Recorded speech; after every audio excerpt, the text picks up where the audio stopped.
الصلاة والسلام على رسوله الأمين وعلى آله وأصحابه أجمعين আল্লাহর এই জমিনে আল্লাহর দ্বীন প্রতিষ্ঠার পথ-দীপ্ত কাফেলা এদেশের মুক্তিকামী মানুষের প্রিয় সংগঠন বাংলাদেশ জামাত ইসলামী নাঙ্গলকোট উপজেলার গুরুত্বপূর্ণ একটি ইউনিয়ন ডালুয়া ইউনিয়ন কর্তৃক আয়োজিত আজকের এই কর্মী সমাবেশে উপস্থিত রয়েছেন নাঙ্গলকোট উপজেলা জামাত ইসলামী আমির মাওলানা জামাল উদ্দিন।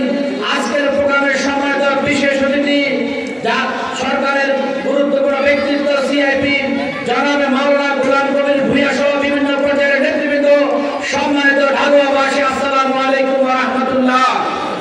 সংগ্রামী ঢালুয়াবাসী, আজকে এই সমাবেশের মাধ্যমে প্রমাণিত হয়েছে, ইতিমধ্যে সেটি ঘোষিত হয়েছে, এই ঢালুয়া ইউনিয়ন আওয়ামী লীগের ঘাঁটি নয়, ঢালুয়া ইউনিয়ন জামাত ইসলামের ঘাঁটিতে পরিণত হয়েছে, ঠিক কিনা? আমরা জাতীয়হীন ভাষায় বলতে চাই, শুধুমাত্র ঢালুয়া ইউনিয়ন নয়, কুমিল্লা 10 আসনের প্রত্যেকটি ইউনিয়ন, গ্রাম, গঞ্জ, শহর, নগর, বন্দর ইসলামী আন্দোলনের দুর্জয় ঘাঁটিতে পরিণত হবে ইনশাআল্লাহ। জামাত ইসলামীকে নিষিদ্ধ করার জন্য জুলুম চালিয়েছিল, আইনাগর সৃষ্টি করেছিল, হত্যা, গুম, খুন, নির্যাতন চালিয়েছিল, সর্বশেষ জামাত ইসলামীকে নিষিদ্ধ পর্যন্ত করেছিল, ঠিক কিনা? কিন্তু আমরা বিশ্বাস করেছিলাম ওই আল্লাহর প্রতি, যে আল্লাহর জন্য, যে আল্লাহর জমিনে তার দ্বীন প্রতিষ্ঠার জন্য আমরা কাজ করি। আল্লাহ আমাদের বিশ্বাসের প্রতিদান রেখেছেন। যারা ধৈর্য ধারণ করেন আল্লাহ তাদের সাথে থাকেন। আপনারা লক্ষ্য করেছেন, যারা আমাদেরকে নিষিদ্ধ করেছিল তারা শুধু নিষিদ্ধ হয়নি, বাংলাদেশ থেকে পালিয়ে যেতে বাধ্য হয়েছে, ঠিক কিনা? একটা কথা মনে রাখতে হবে, জুলুম করেন, নির্যাতন করেন, নিপীড়ন করেন, বন্ধু করে নাম দিয়ে হয়তো কিছুদিন ক্ষমতায় থাকা যায়, জনগণের ভালোবাসা পাওয়া যায় না, ঠিক কিনা? আপনারা লক্ষ্য করেছেন, একটি আদর্শবাদী দল হিসেবে বাংলাদেশ জামাত ইসলামী যখনই কোথাও বন্যা ঘটে সেখানে সবার আগে হাজির হয়, আগুন লাগলে সবার আগে হাজির হয়, কোন দুর্ঘটনা ঘটলে সবার আগে হাজির হয়। আপনারা তার জ্বলন্ত সাক্ষী। এই নাঙ্গলকোটে যখন বন্যা হয়েছিল, আমি নিজেও আপনাদের ঢালুয়াতে এসেছিলাম। ঢালুয়ার নেতা কর্মীরা প্রত্যেকটা মানুষের কাছে গিয়ে, বাড়িতে বাড়িতে গিয়ে বন্যার সময় ত্রাণ তৎপরতা চালিয়েছিল, ঠিক কিনা? এত জুলুমের পরেও, এত নির্যাতনের পরেও যেই দল মানুষকে ছেড়ে যায় না, মানুষের সেবার কাছ থেকে দূরে থাকে না, এক আল্লাহর উপর ভরসা করে জমিনে কলম ফেলে, ওই দলকে কেউ কখনো নিষিদ্ধ করতে পারে না, ঠিক কিনা? আগামী জাতীয় নির্বাচন আমাদের সামনে সমাগত। আজকে এই কর্মী সমাবেশের উদ্দেশ্যে বলতে চাই, কেউ হয়তো বিভিন্ন অ্যাঙ্গেল বলার চেষ্টা করে এই প্রার্থী নতুন, প্রার্থী তরুণ, জামাত আর কয়টা ভোট পাবে।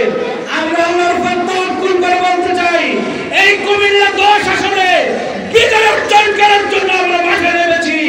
ইনশাআল্লাহ আগামী জাতীয় সংসদ নির্বাচনে নাঙ্গলকোট নালবাসী দাঁড়িপাল্লা প্রতীককে বিজয় করবে ইনশাআল্লাহ। সেজন্য জামাত ইসলামের প্রত্যেকটি নেতাকর্মীকে একনিষ্ঠ হবেন, সমাজের একটু থামবেন। জামাত ইসলামের প্রত্যেকটি নেতাকর্মীকে একনিষ্ঠভাবে কাজ করতে হবে। আজকে কর্মী বাজার উদ্দেশ্যে 3টি কথা বলতে চাই, আপনাদের মাধ্যমে 3টি কাজ করতে হবে। 1 নম্বরে, প্রত্যেকটি বাড়ি বাড়ি টার্গেট করে প্রত্যেকটি ভোটারের কাছে আমরা কমপক্ষে 10-12 বার থেকে 16 বার পর্যন্ত যাব। আমরা দেশের কর্মীকে, ভোটারকে, জনগণকে এই কথা বলতে চাই, 53 বছরে তারা বিভিন্ন মতামত পথকে বাছাই করেছে। ইসলাম ছাড়া মানবতার মুক্তির কখনো গ্যারান্টি হতে পারে না। বিশ্বের একটি রাষ্ট্র খুঁজে পাওয়া যাবে না ইসলাম ছাড়া ওই রাষ্ট্রে শান্তি প্রতিষ্ঠিত হয়েছে। জনগণকে সেই কথাটি বুঝতে হবে। দ্বিতীয় কথা হচ্ছে, যখন যেখানে বসবেন, চায়ের আড্ডায় বসবেন, নামাজ শেষে বসবেন, বাজার ঘাটে বসবেন, আত্মীয় স্বজন, পাড়া প্রতিবেশীর সাথে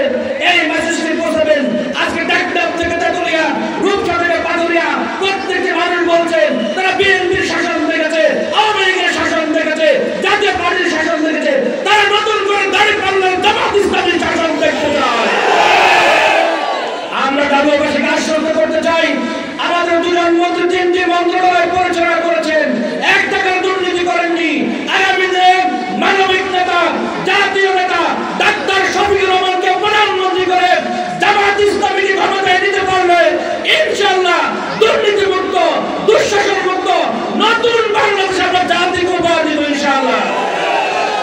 সম্মানিত ভাই এবং বন্ধুগণ, আমরা আরো একটা আবেদন রাখতে চাই। আমরা কোন ধরনের সংঘর্ষ, হানাহানির রাজনীতি পছন্দ করি না। আমরা চাই এই নাঙ্গলকোট থেকে গ্রুপিংয়ের রাজনীতি, হানাহানির রাজনীতি, সন্ত্রাসের রাজনীতি, দখলবাজির রাজনীতি, ভোট বর্ষ চিন্তায় রাজনীতি উঠে যাক। কিন্তু আমরা একটা কথা ঢাকতুহিন ভাষায় বলতে চাই, আগামী জাতীয় নির্বাচন সুষ্ঠু করার ক্ষেত্রে, প্রচারণা চালানোর ক্ষেত্রে কেউ যদি পায়ে পা লাগিয়ে ঝগড়া করতে চায়, আমরা অগ্রিম মেসেজ দিয়ে দিলাম, আমরা কিন্তু কোন এজেন্সির জায়গায় ছাড় দেব না, ঠিক কিনা? তার গুন্ডা বাহিনী থাকতে পারে, হেলমেট বাহিনী থাকতে পারে, লাঠিয়াল বাহিনী থাকতে পারে, আমরা জনগণকে সাথে নিয়ে জনগণের ভোটে দাঁড়িপাল্লাকে বিপুল ভোটে নির্বাচিত করে সংসদে যাবো ইনশাআল্লাহ। সকলকে অন্তর থেকে ধন্যবাদ জানিয়ে কথা শেষ করছি। বাংলাদেশ জিন্দাবাদ, বাংলাদেশ জামায়াত ইসলামী জিন্দাবাদ। এই দেশে কোনো মার্কা আছে? আগামী নির্বাচনে কোনো মার্কা আছে? এই কোনো প্রতীক আছে?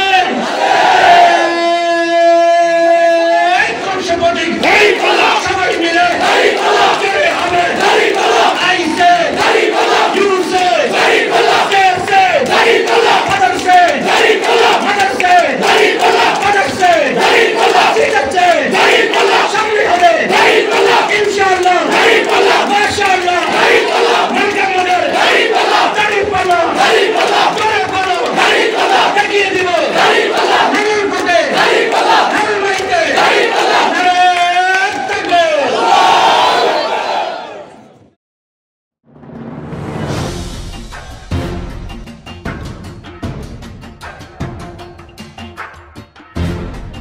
you